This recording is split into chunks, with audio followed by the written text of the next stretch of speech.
नमस्कार, मी झी 24 तास निसर्ग साथीमध्ये संजय बुसकुटे आपल्या सर्वांचं अगदी मनापासून स्वागत करतो।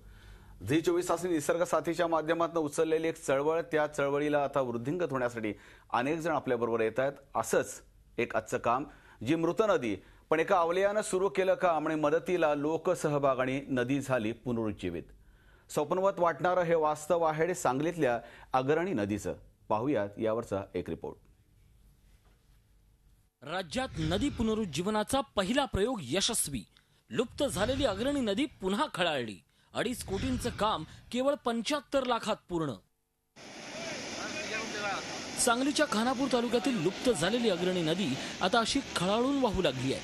दुष्काळामुळे ही नदी अनेक वर्षांपासून लुप्त झाली होती, पण झी 24 तास अनन्य सन्मान प्राप्त संपतराव पवार यांच्या संकल्पनेतून अग्रणी नदी पुनरुज्जीवित झाली आहे। अवघ्या 3 महिन्यात 20 किलोमीटर लांबीच्या नदी पुनरुज्जीवनाचं काम पूर्ण झालंय। त्यामुळे नदीचं पात्र 50 फूट रुंद आणि 6 फूट खोल झालंय। सोबतच ठिकठिकाणी 50 मातीचे बंधारेही बांधण्यात आले। अत्यंत वेगाने चाललेली गोष्ट आहे। केवळ 3 महिन्यामध्ये 6 बंधारे होऊ शकले आणि पैशाचा पाऊस पडला। कुठल्याही संस्थेचे पैसे त्यात नाहीत, लोकांनी उत्स्फूर्तपणे त्यात घातले। त्याचं कारण त्या पाण्याने त्याचा लाभ होतो याची त्यांना खात्री आली आणि काही कमी पैशामध्ये, कमीत कमी खर्चामध्ये कॉन्क्रीटची स्टीलची धरणं उभा राहिल्यानंतर फायदा होतो हे ज्या क्षणी त्यांच्या लक्षात आलं, त्या दिवशी 13 दिवसात 2 धरणं लोकांनी उभा केली आहेत। विशेष म्हणजे प्रशासनाने दर्शन निर्माण केलाय। आमच्या तालुक्यातील पूर्ण नदी ही 20 किलोमीटरची आहे आणि या नदीचे पूर्ण 20 किलोमीटरचे 3 महिन्यामध्ये खोलीकरण आणि रुंदीकरण झालेले आहे। हे काम लोकसहभागातून जलयुक्त शिवार अभियानांतर्गत झालेले आहे। यामध्ये भरपूर लोकसहभाग आहे। विविध संस्था, माननीय आमचे आमदार, तसेच पोकलँड धारक या सर्वांनी यामध्ये सहकार्य केलं। यशस्वी अग्रणी पॅटर्नमुळे नदी शेजारच्या विहिरी, बोर, बंधारे फुल झालेत। त्यामुळे नदीकाठचा परिसर सुजलाम सुफलाम झालाय। रवींद्र कांबळे, झी मीडिया, सांगली। आमच्या निसर्ग साथी या कार्यक्रमात तुम्ही सुद्धा सहभागी होऊ शकता। त्यासाठी आमचा टोल फ्री क्रमांक आहे 1800221010। संपतराव, आपलं मनापासून या कार्यक्रमामध्ये स्वागत। आणि खानापूर सारख्या असलेल्या दुष्काळी भागामधली अग्रणी नदी तुम्ही जी पुनरुज्जीवित केली, जे आपण आता पाहिलं, मुळात हा चमत्कार कसा घडला, कसं तुम्हाला जाणवलं या ठिकाणी आपल्याला असं करायला आवश्यक आहे? कारण कसं आहे, पाण्याची दुर्भिक्ष ही सर्वदूर चर्चेचा विषय झालेला आहे। मोठं संकट आहे आज आणि ते दूर करायचं असेल तर कसं करता येईल हा प्रत्येक शेतकऱ्याच्या पुढे मोठी विवंचना असलेला प्रश्न आहे। मग ह्या सोडवत असताना आम्ही नेहमी ऐकत होतो की राजस्थानमध्ये अरवली नदी, जे राजर्षी राणांनी नदी बारमाही केली, त्याचं एक औत्सुक्य होतं आणि त्या औत्सुक्यातून पुण्यामध्ये एका कार्यक्रमामध्ये 2013 साली ते आलेले होते आणि त्यांनी जेव्हा त्यांची माहिती दिली तेव्हा मी त्यांना म्हणालो की हे तुम्ही राजस्थानचं सांगताय, आम्ही आमच्या तालुक्यामध्ये करू शकतो, तुम्ही हे आम्हाला पॅटर्न राबवायचं, तुम्ही या आणि दाखवा ते कसं करायचं ते। यातनं मग त्यांना विनंती केली की ते सांगण्यापेक्षा इथं आम्ही करतो, तिथं वाट दाखवायला तुम्ही या। आणि आम्ही थांबलो, एक दिवशी आग्रह केला। माझ्यावर डॉक्टर होरा होते, आम्ही दोघांनी थांबून त्यांचं इथं भेटीचा दिवस निश्चित केला आणि त्या पद्धतीने या कामाला खरं म्हणजे प्रारंभ झाला। सर्वात महत्वाचं म्हणजे हे करताना धरणाची जागा निश्चित तुम्हीच केली। त्या ठिकाणी शासनाच्या कुठल्याही निधीची वाट न पाहता एकूण त्याचं तंत्र नियोजन जे होतं, तांत्रिक बाब होती, तीही मी तुमच्या स्तरावर केली आणि मग त्यांचं सहकार्य तिथे तुम्ही घेतलं। नाही, काय झालं ते, हे झाल्यानंतर दुसरा टप्पा त्याच्यामध्ये असा होता की हे जे आता जागा साईट निवडायचे म्हटलं तरी सुद्धा आम्ही बळीराजाची आम्हीच निवडली होती आणि हेही आम्हीच निवडू शकतो, परंतु कोणतीही गोष्ट आम्ही लोकांनी करत असताना त्याला तज्ञांची कन्सेंट आवश्यकच असते। मग आम्ही त्यांना आग्रह केला की हे इथलं नकाशा प्लॅन आम्ही काही तुमच्याकडे राजस्थानाला पाठवू शकत नाही, तुमचे जे अग्रणीचं ज्यांनी कोणी प्लॅन केलाय ते गोपाल सिंह आहेत तुम्ही सांगताय, त्यांना पहिल्यांदा तुम्ही पाठवून द्या आणि त्यांना एकदा फिरू द्या, त्यांच्यावर आम्ही फिरतो आणि त्यांनी त्या नदीचं फिरून जागा निश्चित करायचं केल्यानंतर मग आम्ही पुढलं काहीतरी करू। आणि मग त्यांच्या आमच्या आग्रहार्थ त्यांनी तिकडे पाठवून दिलं। आम्ही ती नदी 2-3 वेळा फिरलो, 17-18 ठिकाणी जी मार्क केली हाईट वरती आणि ती जागा निश्चिती करायला आम्ही एक प्रकारे त्यांची कन्सेंट मिळवली आणि त्या पद्धतीने जागाचं सिलेक्शन झालं। आता प्रश्न असा आला की जागा सिलेक्शन झालं तर पुन्हा काही आम्ही जलबिरादरीकडे किंवा राजश्री राणांच्याकडे परत गेलो नाही किंवा जाण्याची गरज वाटली नाही, कारण त्यांचं काम होतं दिशा दाखवणं, त्यांनी दाखवली. पुढचं काम तुमच्यावर होतं, किती जबाबदारी तो विचार होता, तो विचार राबवणे काही त्यांची जबाबदारी नाही, आमची जबाबदारी होती. संपतराव, सर्वात महत्वाची गोष्ट अशी असते अशा ठिकाणी जेव्हा हा प्रश्न सोडवायचा असतो त्या लोकांमध्ये एक सामाजिक विश्वास निर्माण करावा लागतो. तो कसा निर्माण केलात, किती लोकांनी श्रमदान केलं आणि एकूण किती दिवस याकरता लागले? नाही, आता एकदा करायचं ठरल्यानंतर मग आम्ही थोडंसं याला आपण टेक्निकल नॉलेज, एक त्याला कव्हरेज, समाजाची सहानुभूती एक प्रचंड शक्ती असते. बरोबर. ही शक्ती आणि समाजातल्या एवढा समाजाचं मन मेलेलं नाही, ते जागृत आहे आणि प्रत्येकाला आपण काहीतरी लोकांसाठी करावं असं वाटतं. या दृष्टीने मग आम्ही तिकडे काही वाट न पाहता मग वालचंद कॉलेज आहे, काही रिटायर झालेले विलास चौथाई सारखे इंजिनियर आहेत, त्यांचे सुनील कुलकर्णी आहेत, या मंडळींना म्हटलं की आता तुम्ही ह्याच्यातलं आता जे झालं ठिकाण निश्चित, पण आता प्लॅन तुम्ही करून द्या. पर्यावरणवादी चळवळीत काम करणारी जी माणसं आहेत, त्याच्यामध्ये आमच्यातले पापा पाटील वगैरे खूप काम, डॉक्टर होरा आहेत, ही जी माणसं आहेत ती काम खूप करतात. त्या सगळ्यांना म्हटलं की आपापली जबाबदारी आपण केलं तर आम्ही एक कॉमन ग्रुप आमच्यात तिथं तयार झाला आणि त्यांनी प्लॅन एस्टिमेट सगळं तयार करून दिलं. आणि मग आम्ही राजेशिवाय म्हटलं की आमचं हे सगळं प्लॅन तयार आहे. ऑनररी विलास चौथाईने ते सगळं सुपरविजन त्याचं केलेलंच आहे आणि आता ते बांधण्यासाठी तुम्ही प्रारंभ करायला या. प्रत्येक गोष्टीमध्ये काही काम करत असताना अडचणी येतात. बऱ्याचशा ठिकाणी अडचणी आल्यानंतर लोक तिथून पळ काढतात, कार्यकर्ते पळ काढतात, नेते पळ काढतात, जे समाजभिमुख असतात ते, आणि तो प्रश्न सुटतो. तुम्हाला अनंत अडचणी आल्या, त्याच्यावर थोडक्यात सांगा कशी मात केली? ते कसं आहे, अडचणी ही म्हणजे होतात, पण अडचणीला अडचण कधी आम्ही समजतच नाही. ती एक चान्स असतो त्याच्यावर मात करण्याचा. आता हे करत असताना याच्यातून जेव्हा आणि अशा वेळी आपला प्रामाणिक प्रयत्न जर दिसला तर समाज डोळस असतो आणि हा डोळस समाज त्याला सपोर्ट करतो. मला एक चांगला अनुभव आला की आमच्या आगरणीचं जे पहिलं धरण यशस्वी झालं त्याचा खरा प्रारंभ बिंदू तुमचे हा इतक्या दूर असणाऱ्या मुंबई सारख्या शहरात राहणारे मोहन देशमुख सारखे एक उद्योग भवन मध्ये काम करणारे इंजिनियर आहेत. त्यांनी माझ्याकडे आल्यानंतर ही दुष्काळ पाहून त्यांनी व्यथित व्हायचे, त्यांनी माझ्या हातात ₹1,00,000 ठेवले. कर काय तुला करायचं ते. त्याबरोबर पुण्याचे पंकज हिरलेकर, नरेंद्र निंबाळी हा एक मगरपट्ट्यातला ग्रुप आलेला होता आणि ते वैरण वाटत फिरत होते आणि ते फिरता फिरता आमच्याकडे आले. आम्ही म्हणले इथं धरण बांधायचं आहे आणि मग म्हणते काय लागणार आहे, तर म्हणले आम्हाला सिमेंट एक 500-600 पोतीचं एस्टिमेट आहे आणि खडी एक 28 ब्रास लागते आणि एक 24,000 साधारण बजेट आहे की लोखंड पाहिजे. ते म्हणले आता का आमच्याकडे जेवढे पैसे आहेत तेवढे आम्ही देतो. आणि अक्षरशः आम्हाला नाही जबाबदारी टाकली, त्या ग्रुपनं स्वतःच सिमेंट खरेदी केलं थांबवून, ती सिमेंटची पोती धरणाजवळ उतरली आणि लोखंड घेऊन दिलं, खडीचे पैसे भागवले आणि ती मंडळी गेली. काही आमचा परिचय नव्हता. बरोबर. पण त्यांनी ते साहित्य आणून टाकलं. आता काम सुरू करायचं होतं, काम तर सुरू झालं. मग आम्हाला खरं म्हणजे त्याच्यातलं कॉन्क्रीटचा कमी अनुभव, त्यामुळे ती कॉन्ट्रॅक्टर कसे असतात काय असायचा भाग नाही. आम्ही याच्या अगोदर एक केलं की हे जिथं धरण बांधायचं त्याच्या आजूबाजूच्या शेतकरी जे आहेत त्यांचा त्याचा व्यवस्थापनाचा ग्रुप तयार केला, कमिटी केली, त्याच्यात कोण मार्गदर्शक काय आहे. आणि त्यांना पहिल्यांदा म्हटलं की धरण बांधू खरं आपण, पण व्यवस्थापन आणि कष्ट याच्यात एक पहिलं बांधताना 2 गोष्टी पक्क्या पाहिजेत. एक तर हे सगळं जे काय असेल त्याचे इथं करून घ्यायची जबाबदारी तुमची, खरेदी करायची जबाबदारी तुमची सारी. तुम्ही अलीकडची पलीकडची सगळी माणसं आहात. ही आणि पाणी साठल्यानंतर कधीही थेट पंप लावायचा नाही, हा पहिला निर्णय आमचा. पाणी व्यवस्थापन हा देखील महत्वाचा मुद्दा त्यामधला होता. म्हणजे पाण्याचं ते कुणी पाणी साठवायचं आणि तुम्ही जवळच वापरणार असं नाही होतं, बघायचं कुणीच वापरायचं नाही. ती भूमीतनं निसर्गाचे जे काही रूट्स आहेत त्यांना जिथपर्यंत मिळेल ते पाणी त्यांना मिळेल, पण डायरेक्ट पाणी उपसायचा कुणीच नाही. तुम्ही भाग घेतला असला तरी करता येणार नाही, हा त्यांनी मान्य केलं आणि त्यांची एक समिती केली. संपतराव, आपल्या कार्यक्रमामध्ये संपतराव बोलतायत, हा मोठा चमत्कार आहे. दुष्काळग्रस्त भागांमध्ये दुष्काळ म्हणजे एक असलेलं संकट, त्या संकटामध्ये संधी शोधण्याचं काम संपतरावांनी केलं. ही चर्चा आपण अशाच पद्धतीने सुरू ठेवणार आहोत. आपल्यावर हडपसर वरून नानासाहेब, हडपसर आपला प्रश्न विचारा. नानासाहेब. संपतराव नमस्कार. नमस्कार. हा बोला. ठीक आहे, तुम्ही लोकांना कसं सहभाग करून घेतलं होतं या कामामध्ये? हा, किती लोकांचा सहभाग करून घेतला त्यांचं असं म्हणणं आहे. आणि दुसरा एक सातत्याने प्रश्न लोक विचारत आहेत की नदीचं पुनरुज्जीवन म्हणजे नक्की काय? ते एकतर आम्ही काही सहभाग मिळाला तर लोकांचा उत्स्फूर्त येतच होता, फ्लो होता तो. बरोबर. कुठेतरी दुसऱ्याचं दुःख पाहून कुठेतरी काही करायला जावं असा म्हणणाऱ्यांचा निमंत्रण न देता स्वतःहून माणसं त्या अशा ह्याला मत्तेला येत होती. त्यांची संख्या वाढतच होती. दुसरं असं की नदीचं पाणी जे आहे ते आता जे विनाश होण्याचं कारण आहे पाण्याचं, आता त्याचा मुख्य रोग असा आहे तो सरकारच्या धोरणात आहे. एक तर महाराष्ट्रात जिथे जिथे दुष्काळ आहे त्या सगळ्या दुष्काळी भागात वाळू ही एक नैसर्गिक संपत्ती आहे.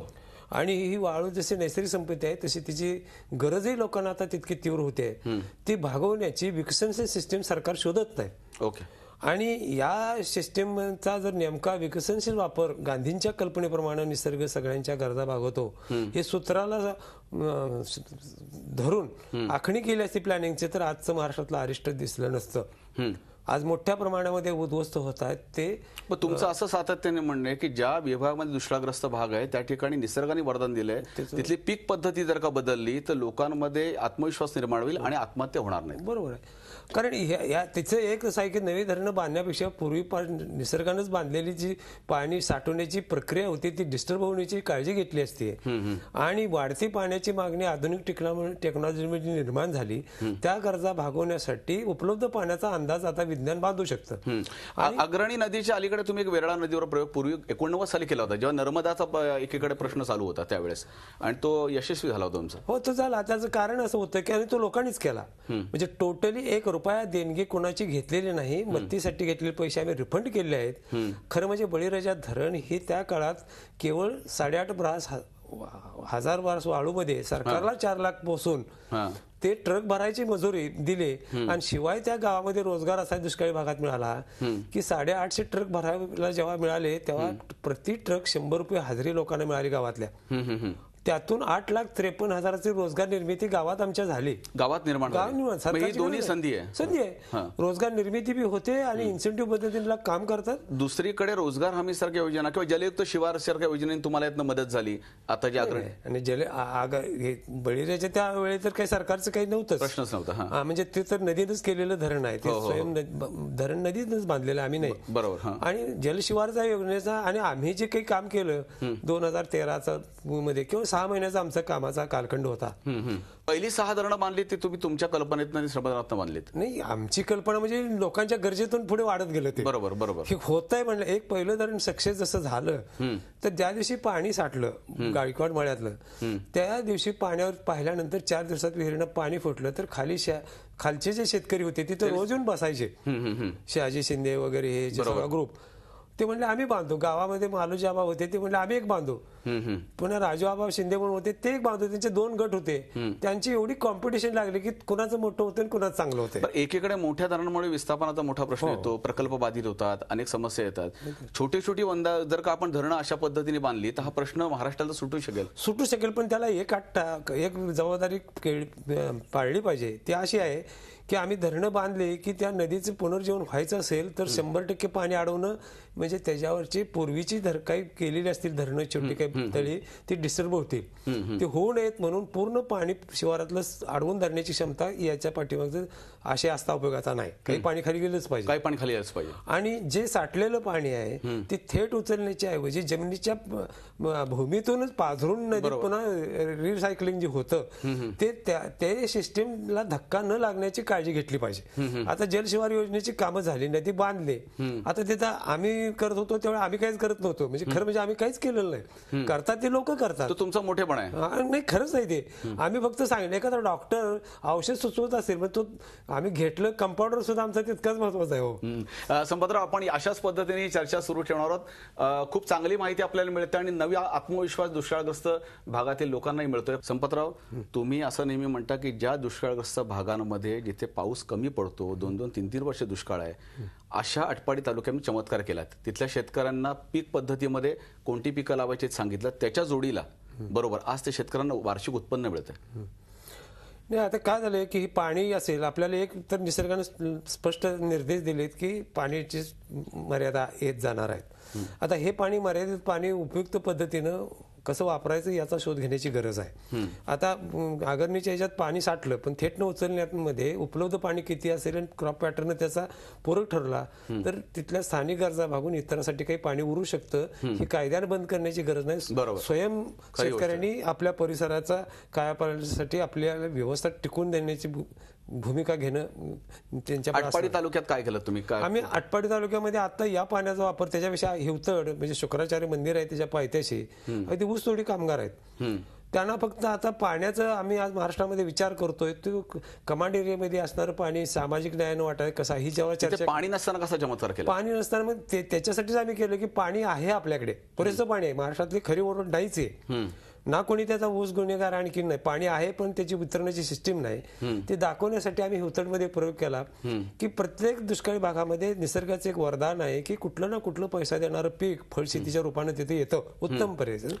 आणि त्याचाच एक प्रत्यंतर म्हणून आम्ही हिवतडमध्ये 9 रामोशी समाजातली एक लिंगायत ढोर समाजातला आहे, त्यांच्या 1 एकर कुटुंबाला आम्ही वॉटर सिक्युरिटी 80 घनमीटरची फक्त दिलेली आहे. केवळ 80 म्हणजे 80,000 उत्पन्न वर्षात मिळतं. आता याच्यामध्ये आम्ही जानेवारीपासून आतापर्यंत म्हणजे आम्ही ते दाखवू शकू. इथे 10च्या 10 एकर क्षेत्रामध्ये अगदी पूर्ण सेंद्रिय शेती करून स्वतःचं एक निरोगी फळ देण्याचे एक सेंटर उभा करायची कल्पना आहे. त्याच्यासाठी आम्ही पाणी वापरतोय ते फक्त 80,000 लिटर एकरी.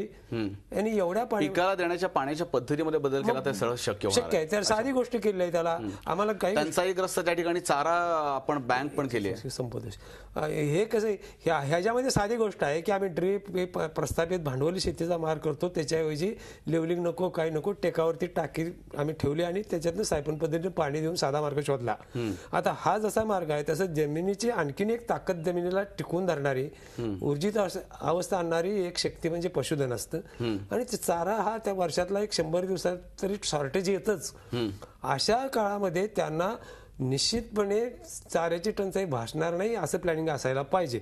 आता ते प्लॅनिंग सुद्धा आम्ही मांडलं की आटपाडी तलावातूनच औंध संस्थांना तिथं 5,000 एकर जमीन आहे. गाळ काढताना त्या 5,000 एकरात ते टाकलं असतं तर माती न बनता तिचं जमीन करणारी संपत्ती बनली असते आणि त्याच्यावरती पुन्हा चारा निर्माण केला असता. तुम्ही शाळू सारखं पीक त्या ठिकाणी काढलं आणि खूप मोठ्या एकरामध्ये ते पीक घेतलं आणि ती चारा छावणी आता तुमच्याकडे आहे, चारा बँक आहे तुमची. आम्ही चारा बँक, चारा उत्पादनाचं केंद्र म्हणून आम्ही केलं. बँक आम्ही साठा काही करतच नाही ना. बरोबर. आम्ही उत्पादनाच्या काही सिस्टीम पण ते हमखास मिळणार की जिथे तुम्हाला वैरण मिळणारच मिळते 100% दोन्ही पीक पद्धती केली. दुष्काळग्रस्त तुम्ही या सगळ्या लोकांना काय संदेश देऊ शकाल आजच्या आपल्या कार्यक्रमातून? काही नाही, फक्त दुष्काळग्रस्तांनी निदान आता सरकारनं जर भूमिका घेतली पाहिजे जलशिवारमध्ये. इथे आता जी सिस्टीम जलशिवारची तयार होते ते कन्व्हर्शन होते प्रशासनाचं आणि शासनाच्या कामाच्या पद्धतीचं. हे न होता ऍक्च्युअल आम्हाला लोक म्हणून त्याच्यात काही सहभाग करता येत नाही. प्रशासनाच्या चॅनलबद्दल ते सगळं चाललेलं आहे, ते जोडणं गरजेचं आहे. दुसरं, जलशिवार करत असताना सुद्धा निसर्गाची एक सिस्टीम आहे, विकसनशील वापर करण्याची जी सिस्टीम आहे, हे करत असताना ते उद्ध्वस्त काय होणार नाही ह्याची दक्षता काही घ्यायला हवी असते. ती कुठंच घेतली जात नाही. एक सकारात्मक विचार आणि श्रमदान आणि एकजूट ग्रामस्थांनी दाखवली तर हा प्रश्न सुटू शकतो. आणि जिथे कुणी मदतीला आलं नाही ना तिथलीच माणसं स्वाभिमानानं जगतात. मदत ही दान, गांधी म्हणाले दान नादान बनवतं, मदत ही पांगळी बनवते आणि करुणेतनं आलेली हे शक्ती बनवतं. आम्हाला आगरणीला जी मदत मिळाली, बळीराजाला जी सपोर्ट मिळाला, चारा वितरणात ही करुणेतनं आलेला सपोर्ट आहे म्हणून तो लोकांना उभा करतोय आणि गरज निर्मिती करते. आम्ही मात्र निमित्त मात्र आहे आणि शेवटी जो वाट शोधतो त्याला वाट सापडतेच. आम्ही देतो म्हणून थांबवलं तर शरणागत. संपतराव म्हणतात ते अत्यंत महत्वाचं आहे. जो वाट शोधतो त्याला निश्चित पद्धतीने सहभाग आणि हातभार मिळतो आणि तो प्रश्न सुटतो. जो थांबतो त्याला मात्र काहीच मदत मिळत नाही. झी 24 तास निसर्ग साथीच्या माध्यमातून आपण एक प्रयत्न करतोय की पर्यावरण निसर्गाचं नातं जपण्याबरोबरच आपले जे प्रश्न आहेत हे आपण श्रमदान, राष्ट्रीय एकात्मता, त्याच्या जोडीला असलेला विश्वास आणि शासनाच्या सहकार्याने आपण सोडवू शकू. संपतराव, आजच्या कार्यक्रमात आपण सहभागी झाला त्याबद्दल मनापासून आभार व्यक्त करतो आणि तुमच्यातनं प्रेरणा घेऊन भविष्यातला महाराष्ट्र हा दुष्काळमुक्त कसा होईल याकरता झी 24 तास निसर्ग साथी नक्कीच पाऊल उचलेल आणि हेच या कार्यक्रमाचं खऱ्या अर्थाने आश्वासक असणारं हे फलित आहे. पुन्हा भेटूया पुढच्या भागात एका नवीन विषयासह. तोपर्यंत मनपूर्वक शुभेच्छा.